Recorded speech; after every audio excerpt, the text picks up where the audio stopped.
Vamos a entender, então, quinto ano, sobre o conteúdo de ciências, os micro-organismos, tá bom? Os micro-organismos são os menores seres vivos da Terra. São tão pequenos que só podem ser vistos com a ajuda de um aparelho especial, que é o microscópio.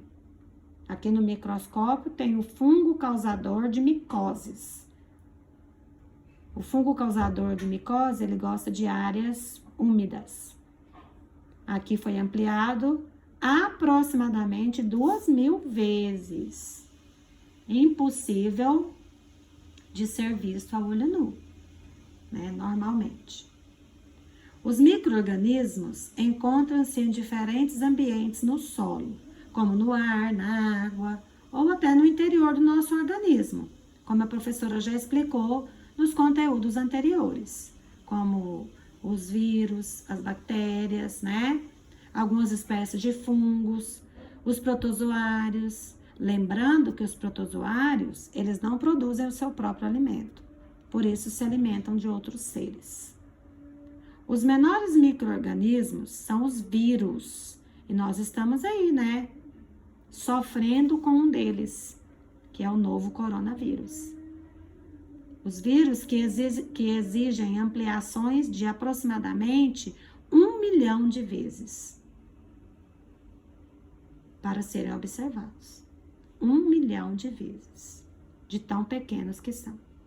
Os seres microscópicos desempenham um papel fundamental na manutenção da vida na Terra. Prestem atenção, eles não só prejudicam, eles desempenham um papel fundamental na manutenção da vida na Terra. E nós já estudamos sobre isso quando falamos na decomposição dos restos, aliás, de animais, de vegetais, né? Animais que morrem, vegetais. Então, continuando, muitos deles provocam o apodrecimento de animais e também de vegetais, como a professora já falou, vegetais mortos. E vão transformando seus restos em humus. Também já falamos sobre isso lá nos tipos de solo, lá no solo. E esse humus, ele fertiliza o solo, deixa o solo fértil. Alguns micro-organismos podem causar doenças. Quem descobriu isso foi o cientista chamado Louis Pasteur. Já falamos sobre esse cientista em um texto de português nas nossas atividades, lembram? Na descoberta das vacinas. Então, há aproximadamente 100 anos ele fez essa descoberta.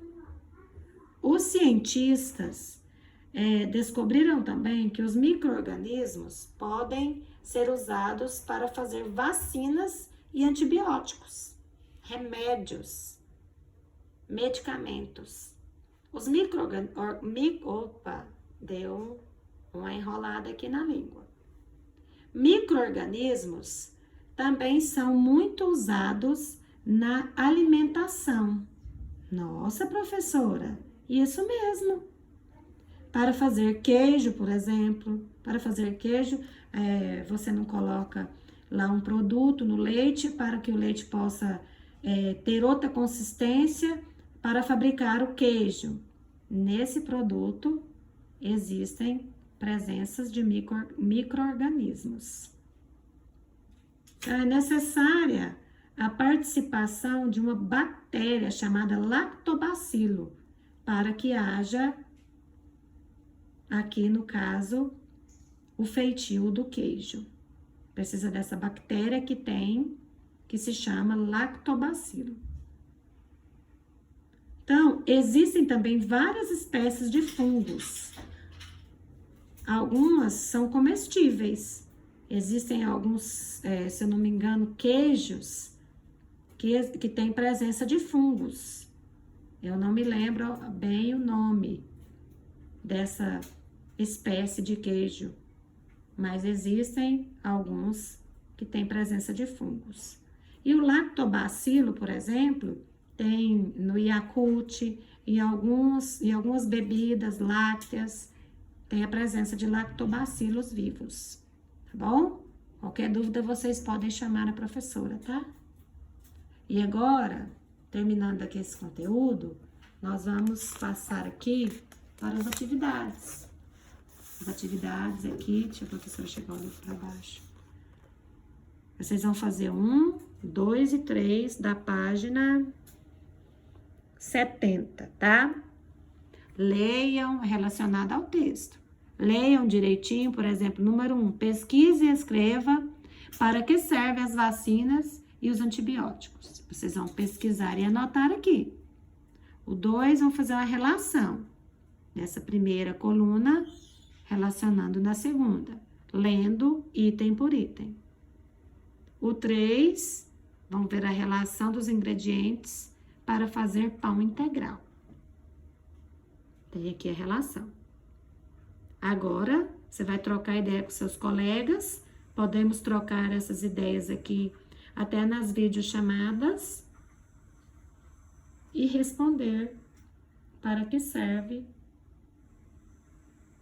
o fermento. Fermento biológico na fabricação dos pães, tá? Troquem ideias também com seus familiares. Vocês estão em casa, pode trocar ideia com os familiares. Qualquer dúvida, professora Áurea pode explicar novamente.